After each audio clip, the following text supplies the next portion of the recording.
آج کی ہماری گفتگو کا عنوان ہے اسلام میں انسانی عظمت کا تصور، یعنی اسلام نے انسان کی قدر و قیمت اور اس کی عظمت کا کیا تصور پیش کیا ہے۔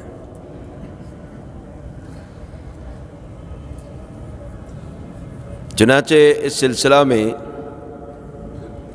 میں نے اللہ پاک کے پاک کلام قرآن مجید، فرقان حمید، برہان رشید، منبع نور و ہدایت، لا ریب کتاب سے چند کلمات طیبات آپ کے گوش گزار کیے۔ اللہ پاک نے فرمایا وَلَقَدْ كَرَّمْنَا بَنِي آدم، ہم نے اولاد آدم کو عزت عطا فرمائی۔ یہاں پر مطلقاً انسان کی بات ہو رہی ہے، نہ کافر کی نہ مسلمان کی، صرف انسان کی بات ہو رہی ہے۔ فرمایا ہم نے انسان کو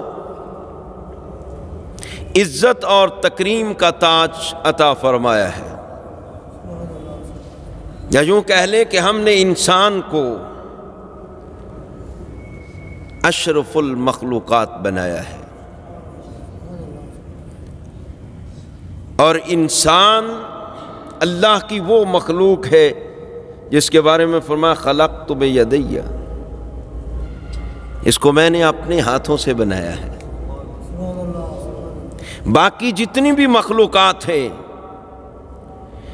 جن، فرشتے، آسمان، زمین، جنت، دوزخ، پتھر، پہاڑ، درخت، یہ ساری اللہ کی مخلوق ہے۔ اللہ پاک نے ان کو پیدا کیا ہے لفظ کن کے ذریعے۔ فرمایا کن، آسمان ہو گیا، کن، زمین بن گئی، کن، جنت دوزخ پیدا ہو گئی۔ اس نے کن کہا، مخلوق پیدا ہوتی گئی۔ لیکن جب انسان کو پیدا کرنے کی بات آئی تو فرمایا خلقت بیدی، ہم نے انسان کو اپنے ہاتھ سے پیدا فرمایا۔ یہ انسان کی عظمت ہے۔ اور پھر یہ انسانیت پر اللہ کا خصوصی فضل ہے کہ اللہ پاک نے انسان کو خوبصورت بنایا ہے، عزت دی ہے، خوبصورتی بھی عطا فرمائی۔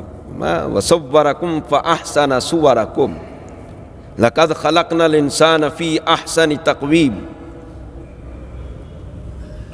فرمایا اس کو احسن تقویم پہ بنایا ہے، خوبصورت بنایا ہے، احسن صورت عطا فرمائی ہے، اور متناسب الاعضاء بنایا ہے۔ آپ دیکھتے ہیں کہ جانور کو کھانا کھانے کے لیے اپنا سر جھکانا پڑتا ہے، اس کو اللہ نے بنایا ہی ایسا ہے، اس کی وجہ قطعی ایسی ہے۔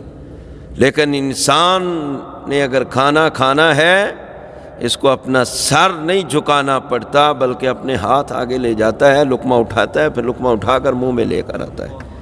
اس کو اپنا سر نہیں جھکانا پڑتا۔ کیوں؟ اللہ نے سر صرف اور صرف اپنی بارگاہ میں جھکانے کے لیے بنایا ہے، اس کی عزت ہے۔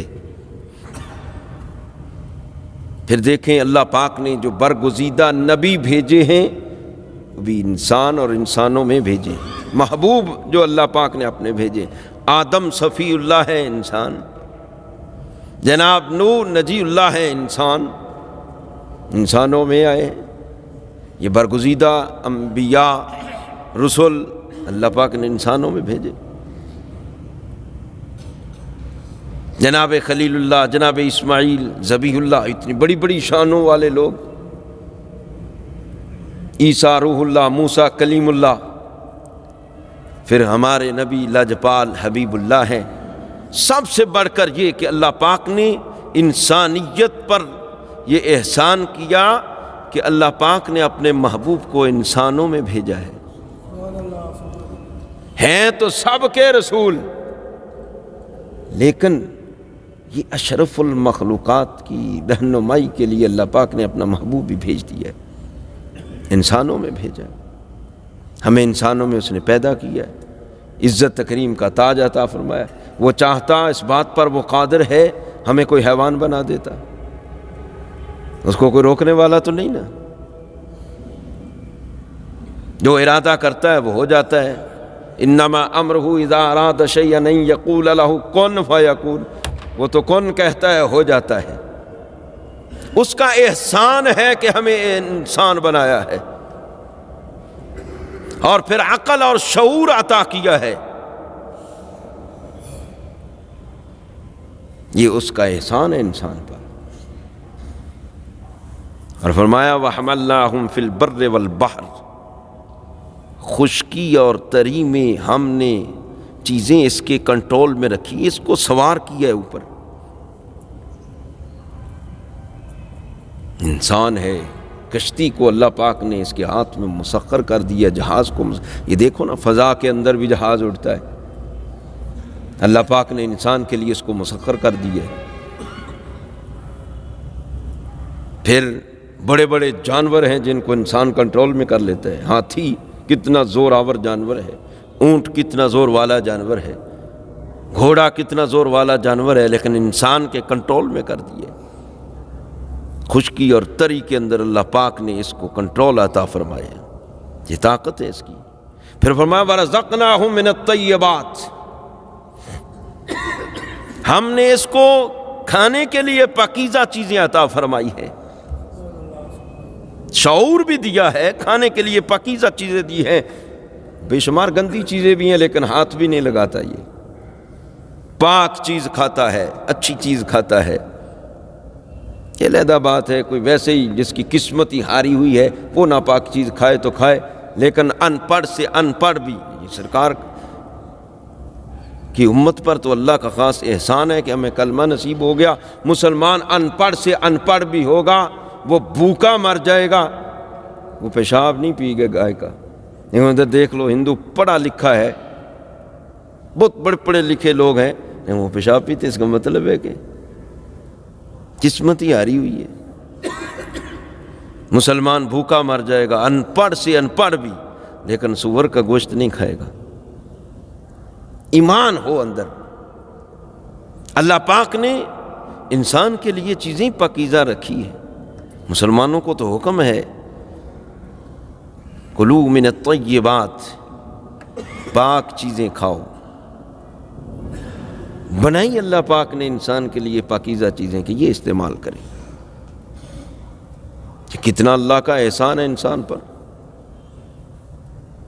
عزت کا تاج اس کے سر پر، تکریم اشرف المخلوقات، یہ بر و بحر کے اندر کنٹرول اس کو دیا ہے۔ پھر جناب پاکیزہ چیزیں کھاتا ہے، اچھی چیزیں کھاتا ہے، ستھری چیزیں کھاتا ہے، شکل اس کی خوبصورت ہے۔ اگر اللہ چاہتا تو کسی کو حیوان بنا دیتا، کسی کو کچھ، کسی کو کچھ، کسی کو کسی کافر کے گھر پیدا کر دیتا، لاشعوری میں ساری عمر گزر جاتی، پتہ ہی نہیں چلتا۔ ہندو کے گھر پیدا کر دیتا، لاشعوری میں ساری عمر گزر جاتی، بت پرستی میں چلی جاتی، پتہ ہی نہیں چلتا۔ یہ اللہ کا احسان نہیں کہ اللہ نے انسان بنایا، پھر مسلمان بنایا، پھر محبوب کا امتی بنا دیا ہے۔ پھر فرمایا انسان، یہ سمجھے تو یہ بڑا مقام والا بندہ ہے، بڑی شان ہے انسان کی۔ وَفَضَّلْنَاهُمْ عَلَىٰ كَثِيرٍ مِّمَّنْ خَلَقْنَا تَفْضِيلًا، فرمایا جو بھی مخلوق ہے ہم نے اس کو ساری مخلوقات سے واضح برتری اور فضیلت عطا فرمائی ہے۔ اب دیکھ لیں، حیوان ہے وہ چلتا ہے تو جھک کے چلتا ہے، انسان سیدھا ہو کے چلتا ہے۔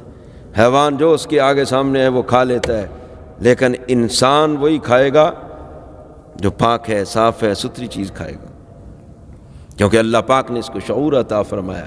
پھر قوت ذائقہ عطا فرمائی ہے کہ جب، اور پھر قوت لامسہ ہے، یہ چھو کر اس کو پتہ چل جاتا ہے کہ یہ چیز گرم ہے ٹھنڈی ہے، ذائقہ منہ میں رکھتا ہے چیز کا پتہ چل جاتا ہے۔ اللہ پاک کی طرف سے یہ قوتیں ہیں کہ یہ چیز ذائقہ اچھا ہے یا برا ہے۔ قوت شامہ ہے، سونگھنے کی قوت ہے۔ یہ ساری قوتیں طاقتیں کس نے انسان کو دی؟ اللہ پاک نے دی۔ اس کی بڑی حرمت ہے، بڑی عزت ہے، اس کا بڑا اکرام ہے۔ اب خود انسان اپنے آپ کو گرا دے، علیحدہ مسئلہ ہے۔ قرآن نے جو انسان کا تصور پیش کیا ہے وہ بہت اونچا ہے۔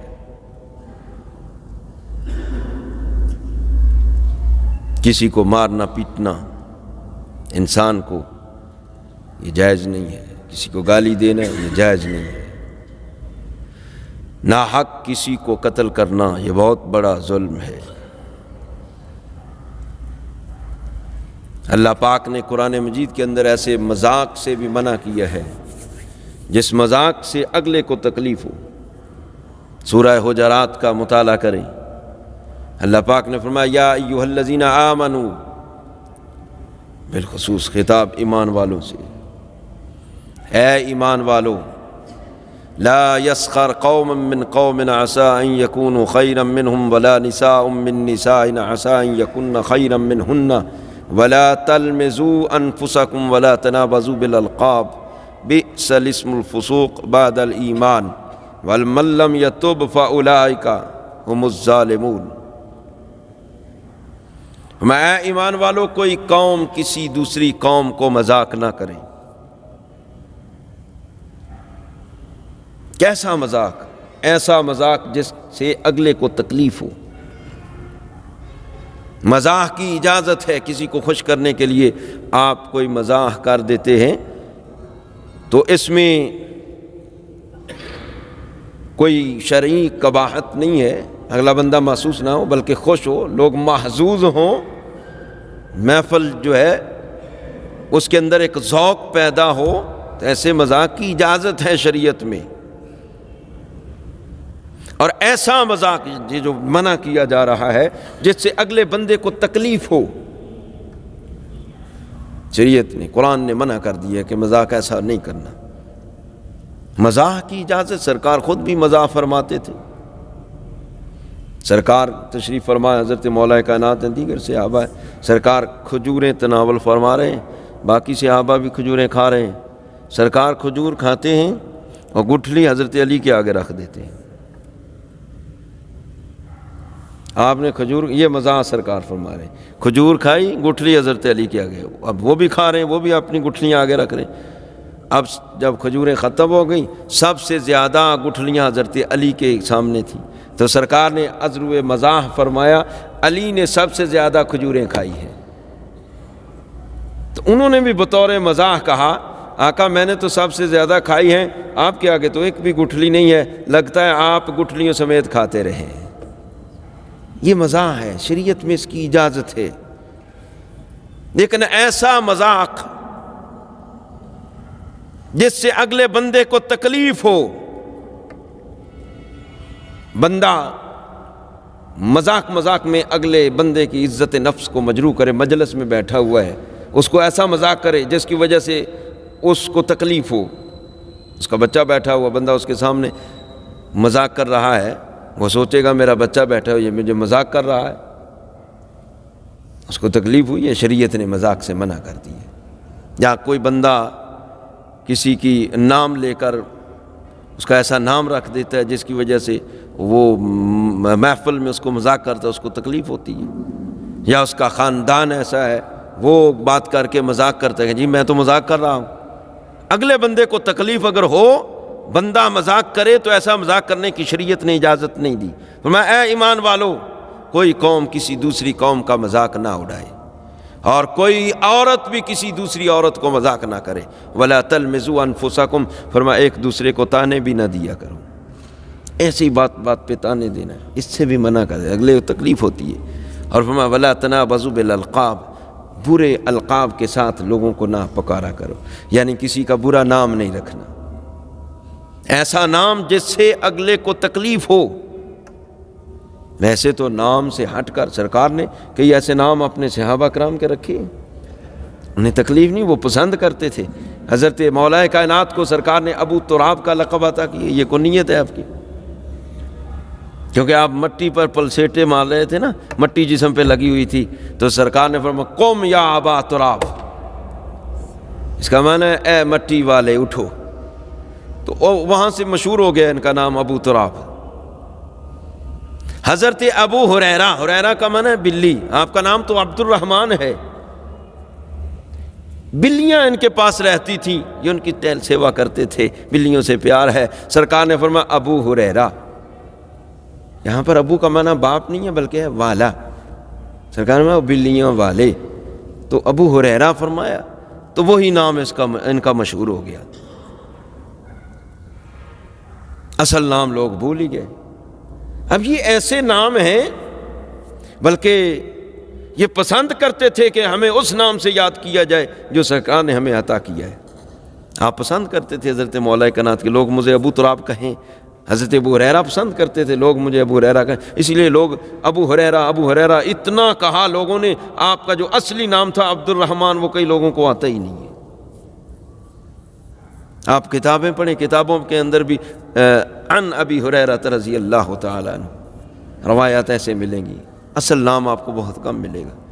یعنی ایسا نام جس سے اگلے بندے کو پریشانی نہ ہو، تکلیف نہ ہو، وہ محسوس نہ کرے، وہ تو جائز ہے۔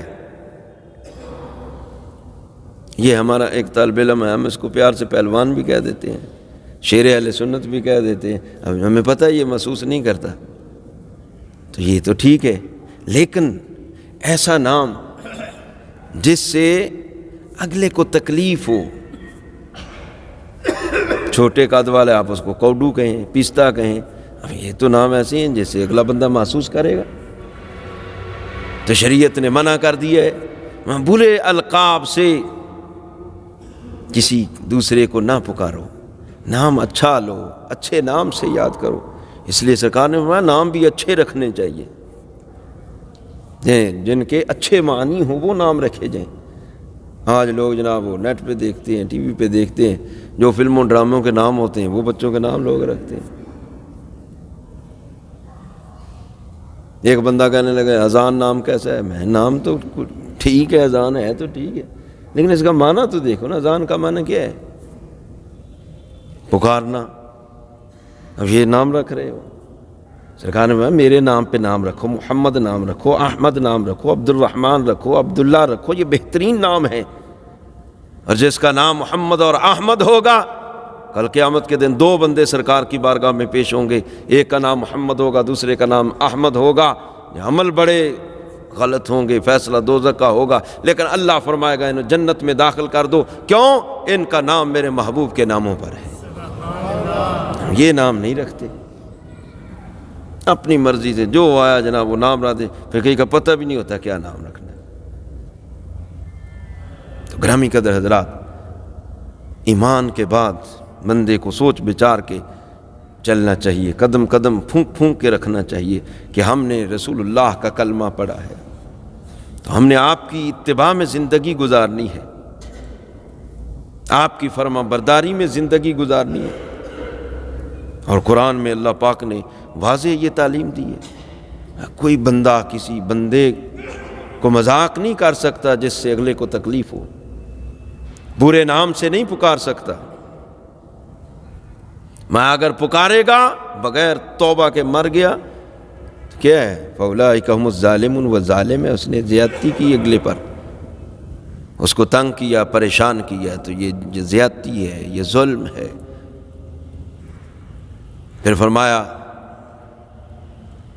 کہ کوئی بندہ کسی کی غیبت بھی نہ کرے، اس سے بھی اگلے کو تکلیف ہوتی ہے، چغل خوری نہ کرے، اگلے کو تکلیف ہوتی ہے، کسی کی بلا وجہ ایسے ہی جاسوسی نہ کرے، یہ کیا کر رہا ہے، کدھر جا رہا ہے، کہاں سے آ رہا ہے، کہاں سے کھا رہا ہے، کیا پہن رہا ہے، کہاں سے لے کر آ رہا ہے، یہ بلا وجہ کی جاسوسی ہے۔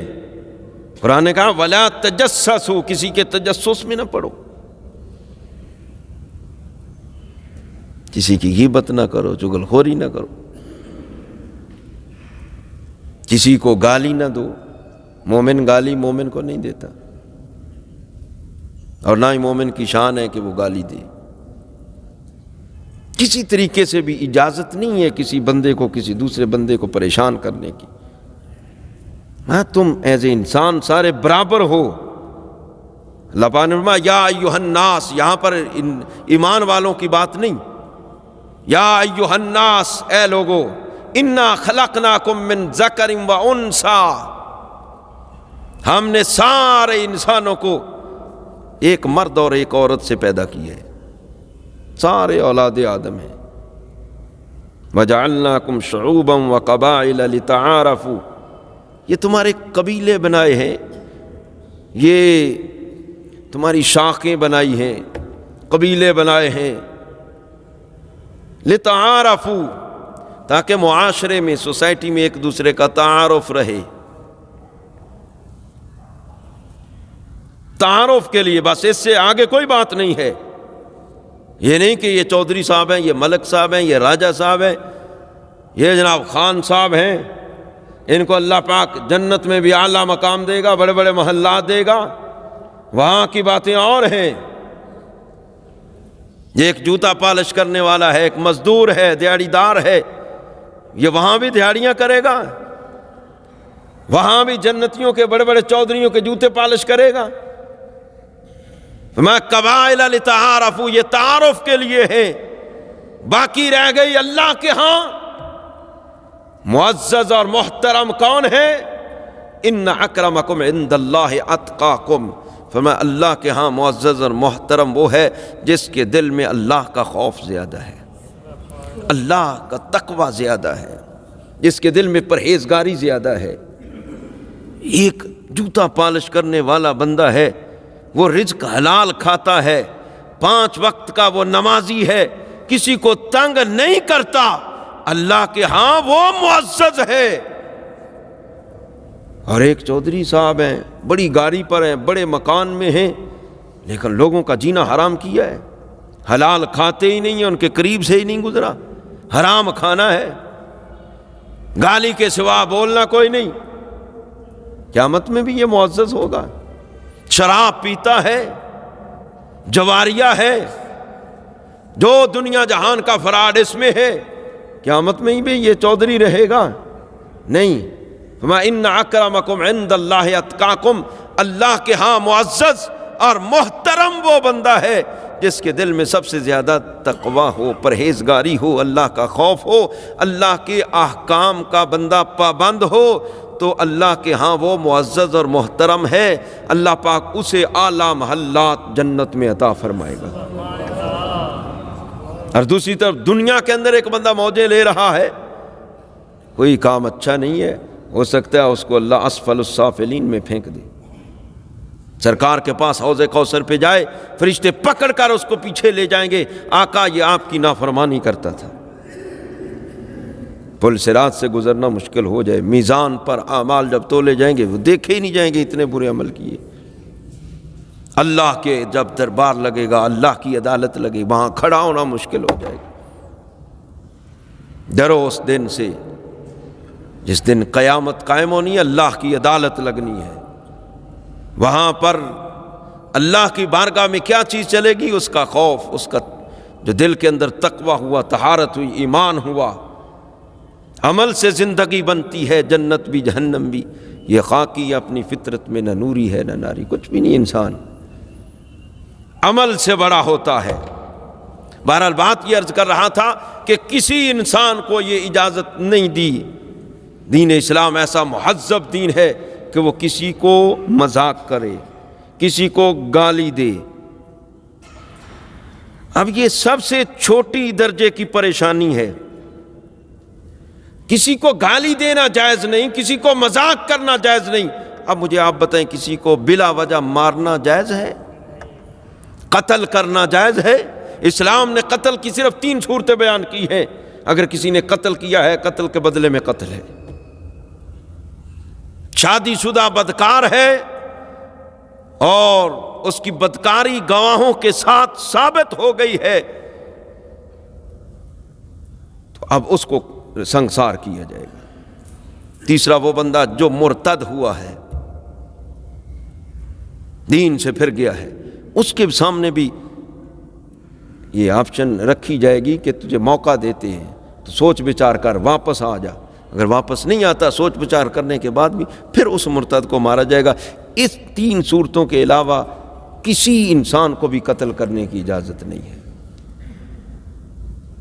شریعت تو مذاق سے بھی منع کرتی ہے، یہ اسلام کی ایسی سنہری تعلیمات ہیں. لیکن مسئلہ یہ ہے کہ ہم اسلامی تعلیمات کو پڑھیں، سمجھیں، سنیں تو تبھی ہم اسلام اپنے اوپر نافذ کر سکتے ہیں نا. وضع میں ہو تم نصارہ اور تمدن میں ہنود، یہ وہ مسلمان ہیں جنہیں دیکھ کے شرمائیں. اسلام کی تو اتنی پیاری تعلیمات ہیں. اسلام تو چیونٹی مارنے کی بھی اجازت نہیں دیتا. ایک غزوے میں صحابہ کرام نے چونٹیوں کا ایک بل تھا، وہاں پر کسی نے آگ پھینک دی. سرکار نے فرمایا خبردار، آج کے بعد کوئی بندہ چونٹیوں کو نہ مارے نہ آگ جلائے، آگ کا عذاب صرف اللہ دے سکتا ہے.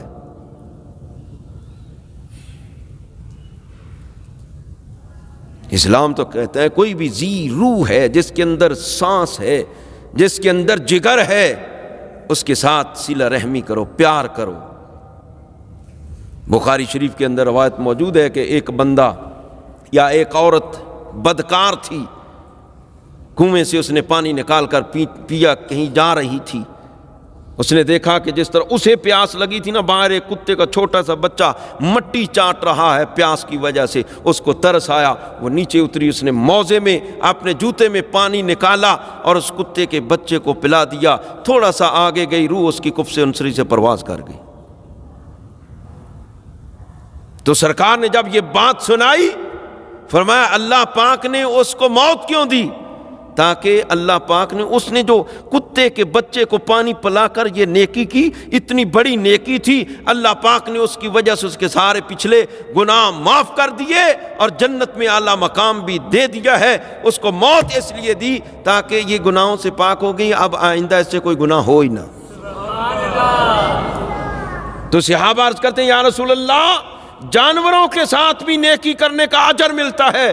فرمایا ہر ذی روح، ہر وہ جاندار چیز جس کے اندر جگر ہے، اس کے ساتھ بھلائی کرنے کا، اس کے ساتھ صلہ رحمی کرنے کا، اس کے ساتھ حسن سلوک کرنے کا اللہ پاک نے اجر رکھا ہے. تو اسلام تو جانوروں کے ساتھ حسن سلوک کی بھی تعلیم دیتا ہے. اور اگر کوئی جانور پر کوئی بندہ ظلم کرتا ہے، حدیثوں کے اندر آتا ہے کوئی بندہ جانور کو تکلیف پہنچاتا ہے، خاص طور پر وہ لوگ سنیں جو جناب یہ مرغوں کی لڑائی کراتے ہیں، کتوں کی لڑائی کرواتے ہیں، تماشے دیکھتے ہیں جانوروں کی لڑائی کروا کے، اور وہ یہ ظلم ہے یاد رکھو. اور ایسے لوگوں پر جو جانوروں پر ظلم کرتا ہے، حدیث پاک کے اندر سرکار نے ان پر لعنت فرمائی ہے. لعنت کا کیا مطلب ہے؟ کہ یہ وہ لوگ ہیں جو اللہ کی رحمت سے دور کر دیے گئے ہیں. تو اللہ کی رحمت سے دور کافر ہیں، مسلمان تو اللہ کی رحمت کی طرف آتا ہے. ایک عورت نے ایک بلی کو بھوکا پیاسا رکھا، فرمایا یہ دوزخ میں جائے گی. کیوں؟ کہ اس نے بلی کو باندھ کر رکھا، اس کو چھوڑا بھی نہیں، خود بھی اس کو کوئی شے نہیں ڈالی. میں جانور ہے لیکن ہے تو ذی روح، ہے تو اللہ کی مخلوق، اس نے اس کے ساتھ ظلم کیا، اس کو بھوکا رکھنے کی وجہ سے یہ دوزخ میں جائے گی. تو اسلام تو گالی کسی کو نہیں دینے دیتا، یہ تو جانور کو تکلیف نہیں پہنچانے دیتا. تو اسلام کب یہ کہتا ہے کہ تم اسلام کا نام لے کر بلا وجہ جو میں نے 3 باتیں بتائی ہیں قتل کی، ان کے مطابق قتل کیا جا سکتا ہے، اس کے علاوہ کسی کو مارنا جائز ہی نہیں ہے، قتل کرنا جائز ہی نہیں ہے. کوئی بلا وجہ کسی کو مارتا ہے، قتل کرتا ہے، نہ حق ظلمن قتل کرتا ہے، کل قیامت کے دن پھر اللہ پاک ان بطش ربک لشدید، اس کی پکڑ بڑی سخت ہے. کسی جان کو ضائع کرنا یہ بالکل جائز نہیں ہے، بہت بڑا وبال ہے.